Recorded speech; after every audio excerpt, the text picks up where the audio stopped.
KCR BRS అధినేత మాజీ CM Kalvakuntla Chandrasekhar రావు కేసీఆర్ స్వల్ప అనారోగ్యంతో హైదరాబాద్లోని సోమాజిగూడ యశోద ఆస్పత్రిలో చికిత్స పొందుతున్నారు.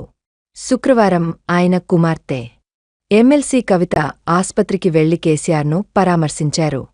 అనంతరం చికిత్స అందిస్తున్న వైద్యులతో ఆమె మాట్లాడారు. గత గురువారం సాయంత్రం కేసీఆర్ అస్వస్థతకు గురికావడంతో వైద్యుల సలహాతో ఆస్పత్రిలో చేరారు. అనంతరం వైద్య బృందం ఆయనకు ప్రాథమిక పరీక్షలు నిర్వహించింది. వీటిలో బ్లడ్ షుగర్ స్థాయిలు ఎక్కువగా ఉండటం, సోడియం స్థాయిలు తగ్గినట్టు గుర్తించారు. దీనిని నియంత్రించేందుకు అవసరమైన వైద్య సహాయం అందిస్తున్నట్లు వైద్యులు పేర్కొన్నారు.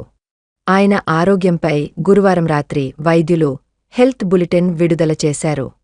కేసీఆర్ ఆరోగ్య పరిస్థితి ప్రస్తుతం నిలకడగానే ఉంది. నిశితంగా పర్యవేక్షణ కొనసాగుతోంది అని హెల్త్ బులెటిన్లో వివరించారు.